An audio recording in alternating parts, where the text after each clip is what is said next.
Okay, now let's talk about resuscitation. Often you see that being done, and it always makes me cringe when there is a knockout or loss of consciousness, and you see martial arts people run over, they roll the guy into a seated position, put their knees in his back, and then they push and pull this type of thing to stimulate breathing or return of consciousness. Bad.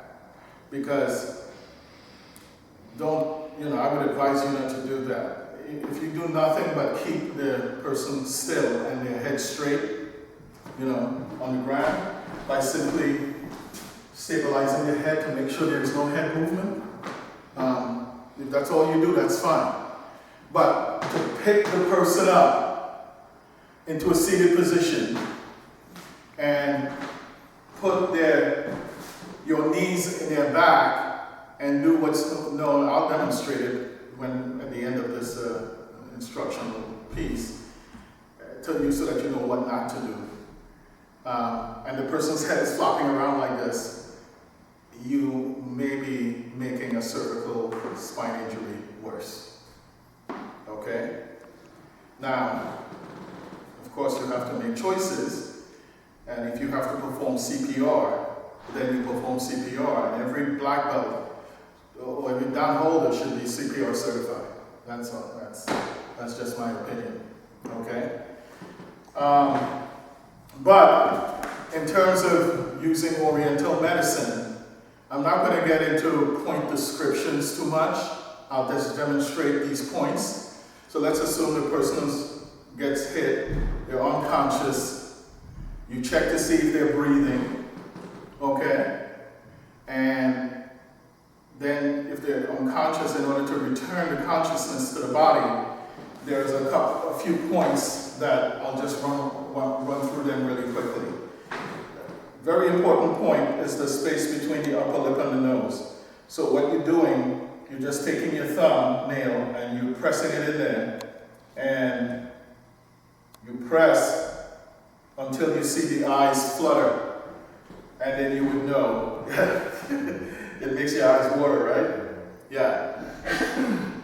Then that's a very important point. Major point for resuscitation. All right? If the person is having trouble breathing, and you can, just below the clavicle or the collarbone in the upper chest region, about 2.5 inches down, yeah, you can stimulate both of those points. So, like that. And those points are really tender. These 2 points, this is the first point on the lung channel. Okay? It's the first point on the lung channel, and it will really regulate the lung chi and the lung breath. The next point is CV17, or what's known as chest center. If you draw a line across the nipples and down the middle of the body where the 2 lines intersect, you simply put your thumb in there and you press. This point will cause the chi of the lung or the lung breath to descend into the body so that it's not escaping. Okay? The next point is stomach 36, which is on both legs. All right, stomach 36. If you find the bump right here on the knee and just move over about 1 inch and down 1.5 inches, that point, and you put your thumb in there and you massage that for a little bit. This affects the whole body energy. Okay? That's stomach 36 or leg 3 mile point. The next point is on the bottom of the foot, just where the big toe meets that point in the middle, and you, both hands, and you press that point vigorously. Okay? So, if that's all you do, that's fine. There's another series of points near the occipital region that you can do. If you're here, you can just simply massage the occipital region. These are wind points, and when wind is penetrating the body because of a knockout, you can restore consciousness by massaging that point as well. So the points are, is this one, okay, long one. This is governing vessel 26, okay, long one, CV17, stomach 36, kidney 1, or bubbling spring. The two most important points is this one and this one. Again, you don't want to move the patient around too much. If there are some towels around, you can make a little bit of a neck brace. You can roll the towel and put one on each side so that the patient or the person don't move their head around, because you don't know if there's cervical damage. You just don't know. So it's better to err on the side of caution.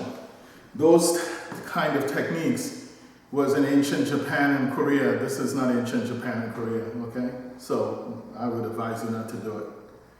Keeping the patient still until competent emergency care arrives is the prudent thing to do. Those points that I just demonstrated will help. And if you have to do CPR, well, then you do cardiopulmonary resuscitation. But moving the patient around and having them sit up and their head is flopping back and forth, it's just plain crazy. Okay, you can get off the table. And let's move this table over to the side. Okay. So here's what you normally see. Let's just say you're lying down. Here's what you would normally see. I see this happen over and over again in tournaments and what have you.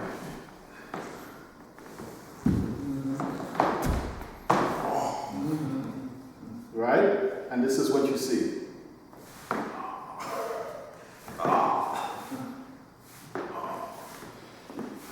You see what's happening with his head? Okay? Bad news.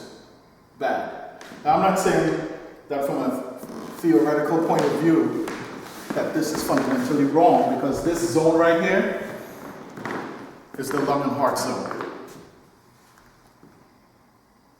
And then you're massaging the chest.